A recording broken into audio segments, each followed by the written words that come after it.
Mo sabihin? Ito mong sobra sa asukan.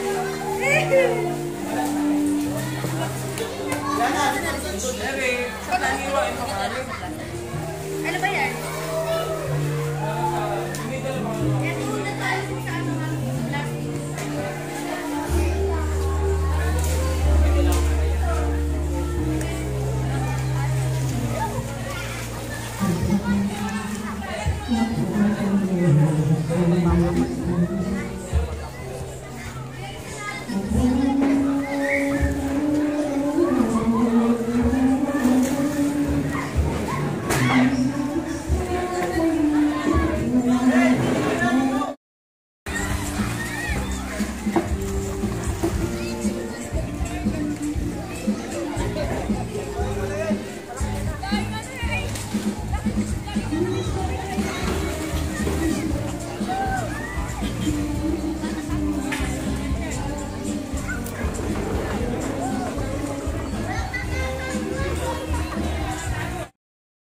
Oh, may cottage na kami.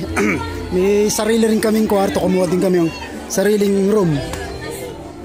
At mga hilata rin. Ayan, naka-aircon ha. Ayan mga gamit namin.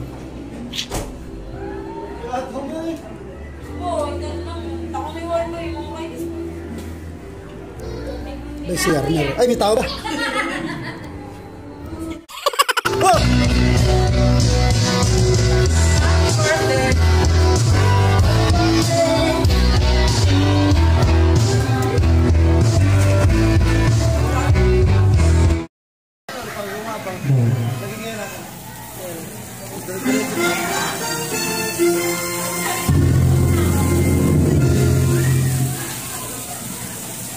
Hello.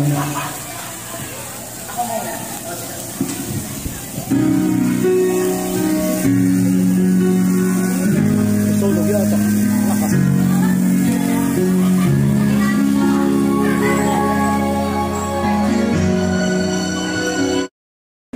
Bago dumilim mga idol, libutin muna natin itong buong surroundings ng resort. Pasensya na sa boses ko, di pa nakaka-recover, medyo minamalat pa ako. Sa mga nakaraang okasyon kasi sobrang daming nating kinantahan. Medyo konti yung ano ngayon, no? Dito walang naliligo, ganda-ganda ng swimming pool na ito. Asol-lasol yung tubig. Ando doon lahat mga naliligo sa kabila. Ngayon pasyalan natin i-gawin rito kung ano ang tsura. Medyo hindi tayo makapag-video, baka tayo makaka-copyright, marami kasing kumakanta. Alam niyo mga idol, kaya gusto ko maglibot dito. Tingnan mo nga, oh. Gawi-gawi pa tayo rito. Tapos mga swimming pool, puro bakante, walang naliligo. Kasi panahon ng taglamig ngayon. Siguro sa summer, punong-puno ito. Tapos ito yung swimming pool ng may waves, nakasarado. Binubuksan lang siguro ito pagka sobrang daming tao. Pagka marami talagang tao. Ayan. Mga ibon lang naliligo. Ayan. Maluwang din pala, maganda rin pala. Ito mga idol yung MD Cruise Resort. Dito tayo sa bandang sulok ng resort mga idol. May aakyatan ditong hagdan. Tingnan natin kung ano nasa taas nito. Try nating akyatin.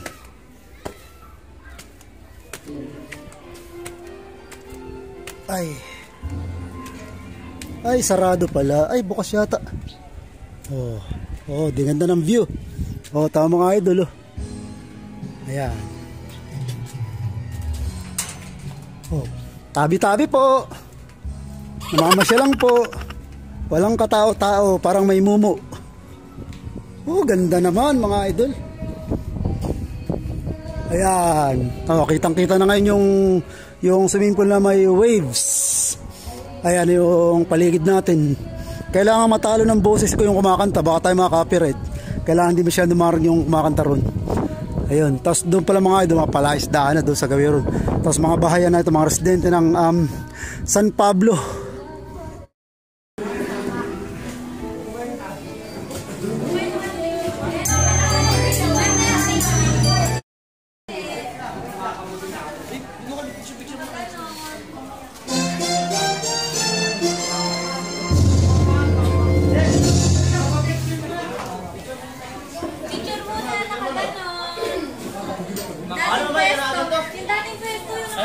Dalawa. Yan yung... Maganda ba?